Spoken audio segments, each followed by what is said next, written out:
اشرقت نفسي بنور من فؤادي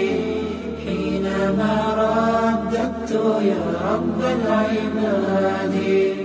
وانتشت روحي وصار الدمع. میرے انتہائی قابل احترام حضرت مولانا مفتی عبدالرحیم صاحب، حضرت مولانا مفتی محمد صاحب، حضرات اساتذہ کرام، میرے عزیز طالب علم ساتھیوں اور معزز حاضرین، السلام علیکم ورحمۃ اللہ تعالی وبرکاتہ۔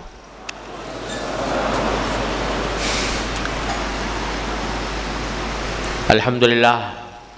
اللہ تبارک و تعالی نے آج اس مبارک جامعۃ الرشید میں حاضری کی توفیق عطا فرمائی۔ میں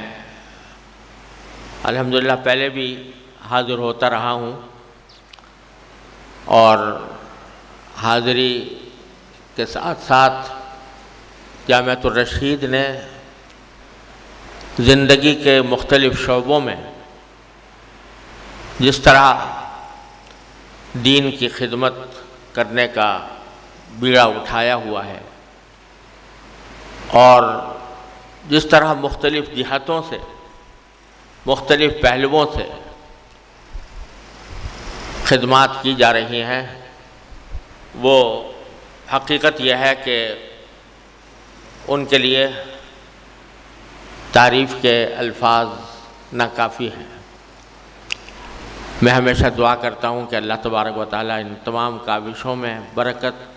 خلوص اور تاثیر پیدا فرمائے۔ حضرت مولانا مفتی عبدالرحیم صاحب، اللہ تعالیٰ ان کی عمر میں، علم میں، عمل میں، کاموں میں برکات عطا فرمائے۔ اللہ نے ان سے بیک وقت اتنے شعبوں میں کام لیا ہے کہ اس کی نظیر ملنی مشکل ہے، اور اس وقت جس توجہ کے ساتھ، فکر کے ساتھ امت مسلمہ کی رہنمائی کے لیے ان کے مختلف شعبے کام کر رہے ہیں، وہ ہم سب کے لیے قابل رشک بھی ہیں اور ہم سب کے لیے قابل فخر بھی ہیں۔ اللہ تبارک و تعالیٰ ان میں دین دنی رات چوگنی ترقی عطا فرمائے۔ جس فکر کو لے کر وہ چل رہے ہیں وہ در حقیقت ایک بڑی ضروری اور اس کے ساتھ ساتھ انتہائی نازک اور پرخطر قسم کی فکر ہے۔ الحمدللہ مجھے اس کا اندازہ ہے کہ انہیں اس فکر کی ابعاد کا بھی، اس کی نزاکتوں کا بھی اور اس کے خطرات کا بھی الحمدللہ اندازہ ہے، اور اس وجہ سے الحمدللہ اس بات پر اطمینان ہوتا ہے کہ وہ انشاءاللہ اپنے مقصد میں، اپنی منزل میں کامیاب ہوں گے۔ فکر یہ ہے کہ الحمدللہ انگریزوں کی اس بر صغیر پر تسلط قائم کرنے کے بعد مسلمانوں کے دین کو جو عظیم خطرہ لاحق ہوا تھا اور مسلمانوں کے دل سے دین کو کھرچنے کا جو سلسلہ شروع ہوا تھا، اللہ تبارک و تعالی نے اس کے مقابلے کے لیے ہمارے اکابر علماء دیوبند کو پیدا فرمایا۔ انہوں نے پیٹ پر پتھر باندھ کر، روکھی سوکھی کھا کر، موٹا جھوٹا پہن کر، دنیا کے مفادات اور آسائشوں کو خیرباد کہہ کر انتہائی سادگی کے ساتھ وہ عظیم کارنامہ انجام دیا کہ جس کے طفیل آج ہم اور آپ یہاں پر مسلمان بیٹھے ہوئے ہیں۔ حقیقت تو یہ ہے کہ انگریز کے آنے کے بعد ایک طرف عیسائی مشنریوں کا ایک جال تھا جو مسلمانوں کو مرتد بنانے کی فکر میں لگی ہوئی تھی، اور دوسری طرف الحاد کا ایک سیلاب تھا، اور باقاعدہ اعلان شدہ پالیسی تھی کہ ہم اس قوم کو ایسا بنانا چاہتے ہیں کہ جو اپنے رنگ کے اعتبار سے ہندوستانی ہو، لیکن اپنی فکر کے اعتبار سے، اپنی سوچ کے اعتبار سے یہ انگریز ہو اور الحاد کی علم بردار ہو۔ اس سازش کا مقابلہ ہمارے حضرات اکابر علماء دیوبند نے انار کے نیچے ایک سادگی کے ساتھ ایک درخت کے نیچے بیٹھ کر جو کام شروع کیا تھا، اللہ تبارک و تعالی نے اس میں اتنی برکت عطا فرمائی، اور اس کے نتیجے میں الحمدللہ وہ سازشیں میں کہتا ہوں ناکام ہوئیں کہ اس بر صغیر کے مسلمانوں کے دلوں سے ایمان کو کھرچ دیا جائے۔ الحمدللہ انگریز کے استعمار کے دوران بھی اور اس کے بعد بھی الحمدللہ نہ صرف یہ کہ مسلمانوں کا ایمان محفوظ رہا، اسلامی علوم محفوظ رہے، اور اس کی بدولت الحمدللہ ہمارے پاس صحیح اسلامی تعلیمات پورے اعتماد کے ساتھ ہم کہہ سکتے ہیں کہ ان بزرگوں کی کاوشوں کے نتیجے میں صحیح اسلامی تعلیمات ہمارے پاس موجود ہیں۔ لیکن صورتحال یہ ہے کہ جہاں تک اسلامی علوم کا تعلق ہے اور اس میں تعلیم دینے والے اداروں کا تعلق ہے، اس کا اگر تناسب دیکھا جائے پوری آبادی میں تو شاید 1% بھی نہ ہو، اور 99% افراد جس ماحول میں تعلیم پا رہے ہیں، جس حساب کے تحت ان کی تربیت ہو رہی ہے، الحمدللہ ہمارے اکابر کے کوششوں کے نتیجے میں دین صرف علماء کی حد تک نہیں، عوام کے اندر بھی اس کے تحفظ کا انتظام کیا گیا ہے۔ لیکن جو فکر ان نئے تعلیمی اداروں کے اندر دی جا رہی ہے اور جس طرح کے ماحول میں ان کی تربیت کی جا رہی ہے، وہ در حقیقت رفتہ رفتہ انسان کو روحانیت سے ہٹا کر مادیت کی طرف لے جانا، روحانیت سے توجہ ہٹا کر مادیت کی طرف لے جانے کا ایک ماحول ہے جو ان نئے تعلیمی اداروں کے اندر بن گیا ہے، اور وہ ماحول یہ ہے کہ انسان کی سب سے بڑی کامیابی یہ ہے کہ وہ زیادہ سے زیادہ پیسہ کمانے کی صلاحیت حاصل کر لیں۔ اگر نئے تعلیمی اداروں کے اندر لوگوں سے پوچھا جائے کہ آپ کیا کر رہے ہیں اور کیوں کر رہے ہیں، تو مقصد زندگی یہ ہے کہ کوئی اچھی ملازمت مل جائے، کوئی اچھا جاب مل جائے، اور اس کے اندر زیادہ سے زیادہ میں پیسے کما لوں۔ یہ ایک تصور ہے جس کے تحت زیادہ تر تعلیمی ادارے چل رہے ہیں۔ بہت سے تعلیمی اداروں کا تو حال یہ ہے جو سرکار کی انتظام میں چلتے ہیں کہ ان کو تعلیمی ادارہ ہی کہنا مشکل ہے کہ اس کے اندر نہ پڑھانے والا پڑھاتا ہے نہ پڑھنے والا پڑھتا ہے، ان کا تعلیمی معیار انتہائی گر گیا ہے۔ اور جو پرائیویٹ تعلیمی ادارے ہیں ان میں اگرچہ معیار فی الجملہ برقرار ہے، لیکن یہ ذہنیت کہ تعلیم کا اصل مقصد یہ ہے کہ انسان پیسہ کمائے، اور وہ تعلیم کارگر ہے جس کے ذریعے انسان کو بہتر ملازمتیں مل سکیں، جس کے ذریعے انسان زیادہ پیسہ کما سکے، لیکن یہ فرد کی تعمیر، اس کے اخلاق کی تربیت، آخرت کی فکر اور اپنے ملک و ملت کی خدمت کا جذبہ اگر اس نقطہ نظر سے جائزہ لیا جائے تو ان تعلیمی اداروں کے اندر عام طور سے یہ جذبہ نظر نہیں آتا۔ ساری کامیابی یہ ہے کہ پیسے زیادہ مل جائیں، کہاں ملیں گے؟ لہٰذا اپنا ملک چھوڑ کر جانا پڑے تو ملک چھوڑ کے چلے جائیں۔ ملک میں اگر زیادہ خدمت کے مواقع ہیں لیکن پیسے کم ملتے ہیں، اور دوسرے ملک کے اندر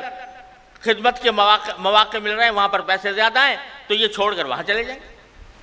ایک بکاؤ مال ہے وہ جو شخص کے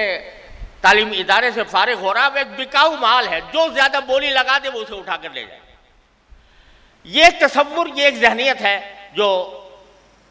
موجودہ تعلیمی نظام کے اندر پیدا ہو رہی ہے، اور یہ جیسا میں نے عرض کیا کہ تعلیم کے شعبے کے لحاظ سے اگر دیکھا جائے تو 99% آبادی اس ذہنیت کی طرف جا رہی ہے۔ نتیجہ یہ کہ آج آپ دیکھ رہے ہیں ہم اپنے ملک کے اندر آج 69 سال ہمیں ہو گئے ہیں،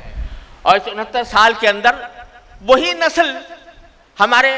اقتدار پر آئی ہے جس نے کہ پاکستان بننے کے بعد تعلیم حاصل کی،